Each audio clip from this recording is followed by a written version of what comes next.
YouTube. Let's make a quick little video because I know a lot of people are curious about how I did my radio and my Genesis. There's no video out there of people that have done it. It's only me and one other person in the world that put an actual radio in their Genesis. And the other guy didn't really explain either, which is on a Google post that I seen that he did something but he didn't say how he did it, but he used like a processor and made everything all confusing and shit like that. But let me show you what I did real quick. So as you can see, I got a Pioneer in there. It's working, you can hear it. Turn it off real quick so we don't get a copyright. So the radio, real simple, right? Which I'm gonna see if I can post pictures in here as well. But my car originally didn't come with a GPS. You can also do it with a single DIN, but I kind of like the double DIN better, right? But if your car comes with a single DIN, you can do it the same way. But, you know, different on how it gets done. But let's talk about how I did it. So, this right here. In the factory GPS location, the radio does fit. No cutting required, right? Okay, so the radio is super simple, right? It doesn't have to be complicated. And it's a real simple process.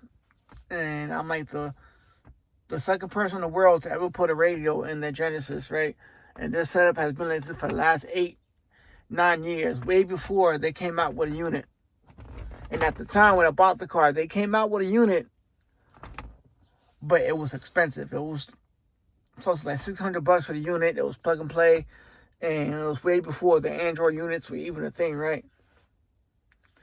But I wanted more availability on tuning, and when it came to music, I wanted all that good shit, right? So, this is the radio, right? Regular Pioneer. This is a Pioneer BT 130. As long as any radio is within 6.8, it's going to work, right? How I did it was, before I even put the radio in there, took some painter's tape. I taped the whole radio up, the front, the back, everything. But I made sure it was nice and smooth. From there, I took a bunch of body filler and I just shoved it in every crack that was in there, right? Until I couldn't fit no more in there.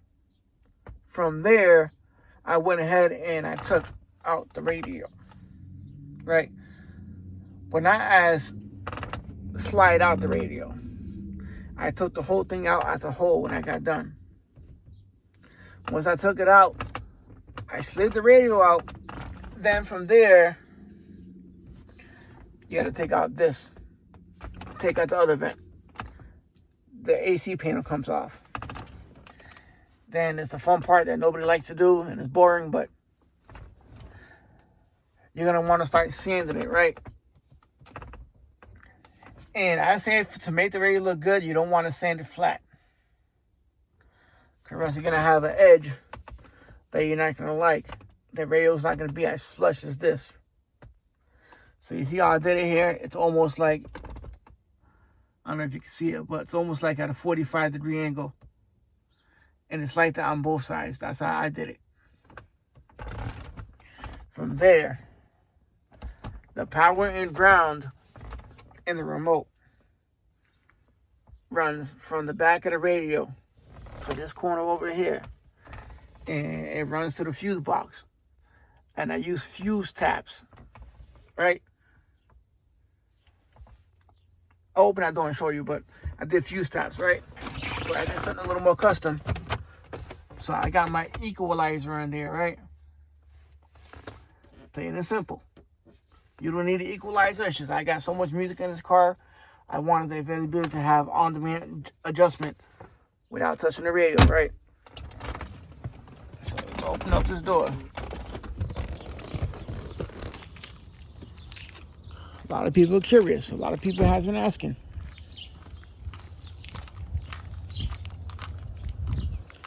So you open up this door. Right, and I'm like the Genesis champion right now. So you take this off, right? Oops. All right, real time, people. You see, I got fuse taps in there. Right? You're only gonna need 2. The third one runs to my equalizer, so I got fuse taps. So I'm not just shoving the wire into the fuse and doing it that way. It's done the right way. Right, and then the ground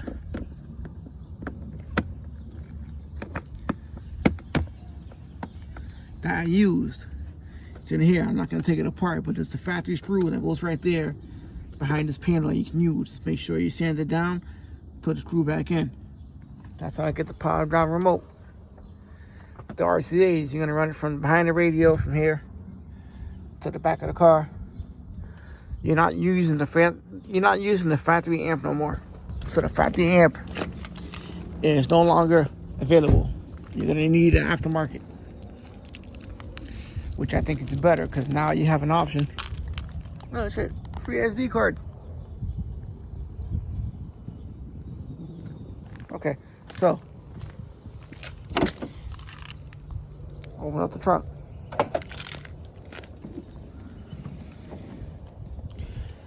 All right, that's the one that runs the doors. See, power drive remote. Especially these, I want to fix so that they look a lot nicer, but it's how it is. It works. Power drive remote. Behind this panel is the factory amp, right? And I'll see if I can pull a diagram on this too. But I just cut the wires that went to the factory amp. These 4 wires run everything. The way Hyundai got everything set up is that they got everything tied in together, so 4 wires is all you need. My car went a step further, and I got a crossover. It handles all my music. And then I got the amp. This amp runs all my big speakers that are in the red deck. I'll show you in a minute. That runs my bass and my door. So we've got 3,000 watt, 3,000 watt, 800 watt.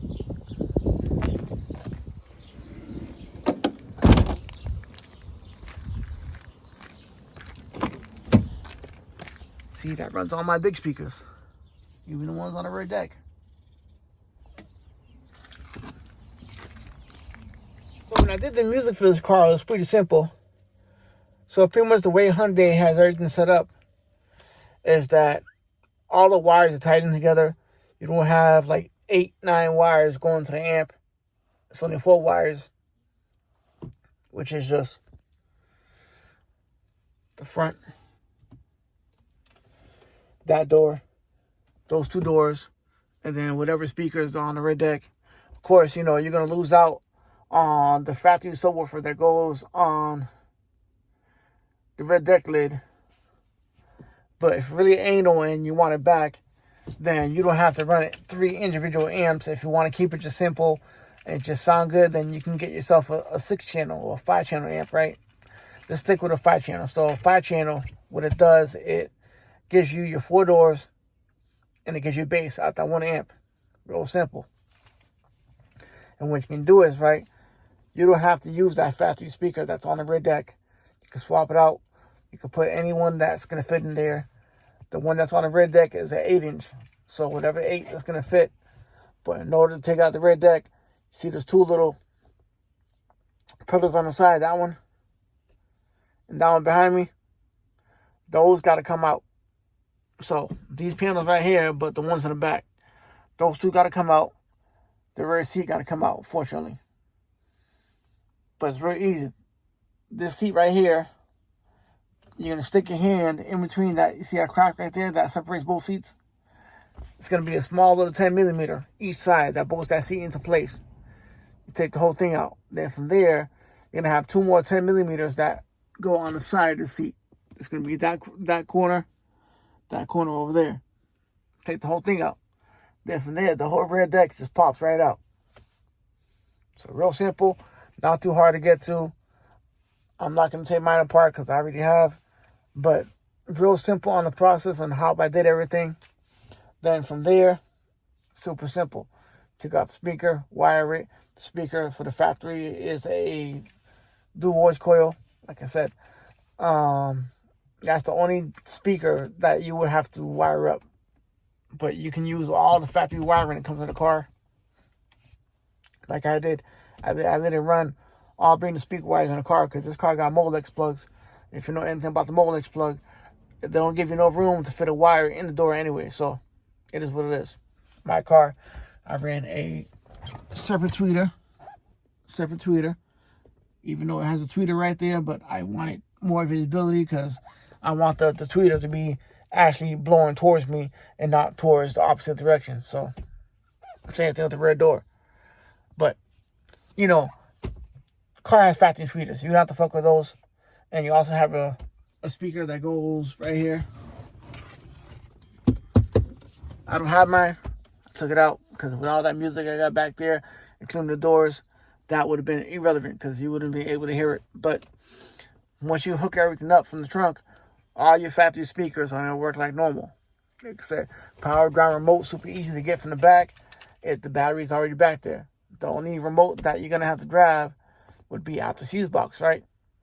Don't matter. You can either run it off that fuse box that's in that corner, or you can run it off that fuse box that's in this corner. It don't matter. However you want to run your remote. Okay, that's how personally I got mine ran. But you also can use a remote and the radio. So that's no big deal. You can use a remote and the radio.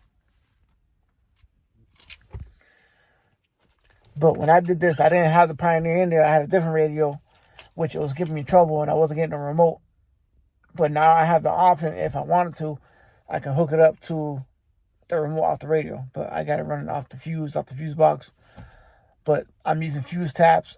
I'm doing everything the right way. Let me see if I can post these pictures on how I did it. But if you have any questions, feel free to comment in the comment section. And I wouldn't mind making a couple of extra dash pieces for people that need it. I ain't going to charge, but you're going to have to send over the dash piece.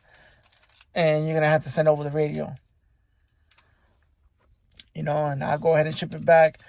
You're going to have to inbox me about pricing. But that's it right there. And as you can see, it works normal. Turn it on.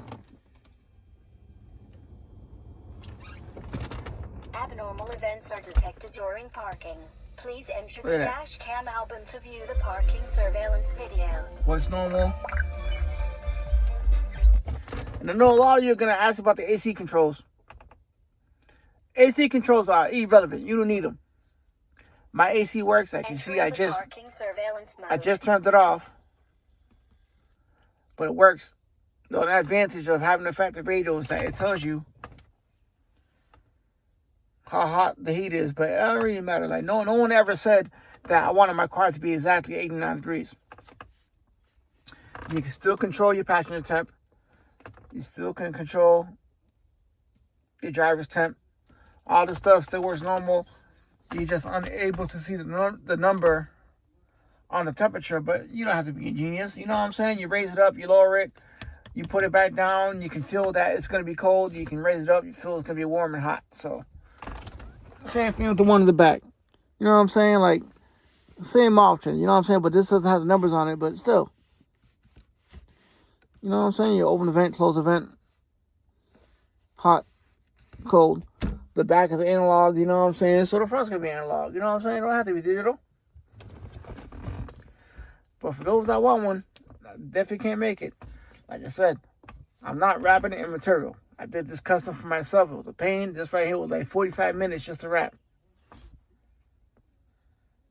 Not including the 2-3 days it took me to make this. So I would prefer to paint it. The only thing with paint is that if it scratches, that's on you guys. You know what I'm saying? I'm just making the panel. That's it. But that's it right there.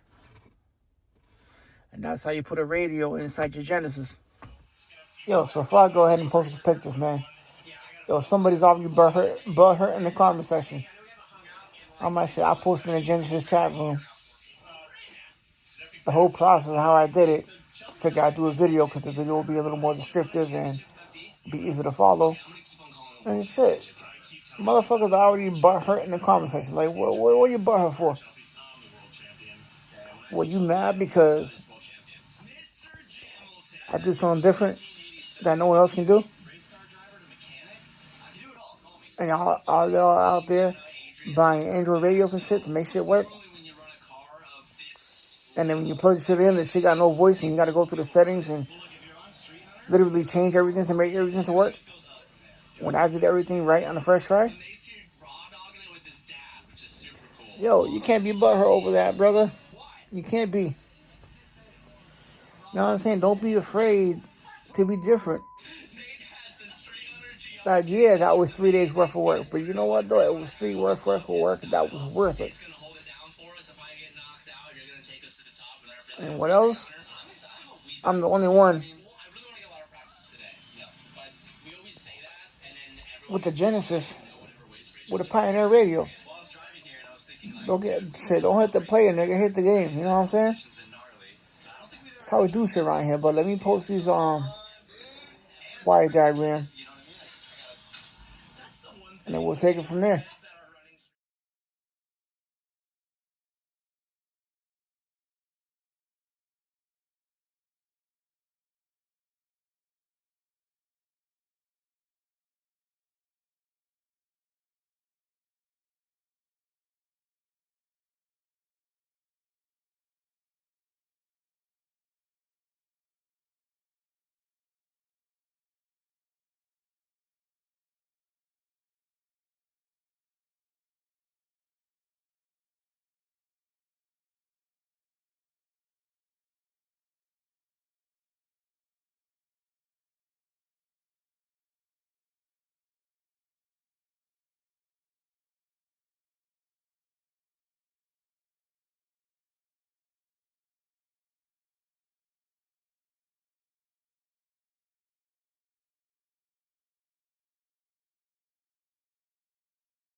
All right, that right there is all the information you need if you want to hook up an aftermarket radio to your Genesis. Doesn't have to be. So it doesn't have to be that complicated. And it doesn't have to be a Pioneer either. It can be any radio that you choose. But that's the wire diagram right there. Everything you need. It tells you parts, descriptive. So I shouldn't have to get any questions in the comment section. But if you do, feel free to comment. But that's the full wire diagram, speaker wire, everything you need to get the job done. If you want to know what the amp is located on the passenger rear trunk. So you take apart that panel, the amp shoved in there, and the connector that has the twisted wires on there. Those are the ones that are going to be for your speaker. But until then, YouTube, have a good day. Enjoy yourself. We out.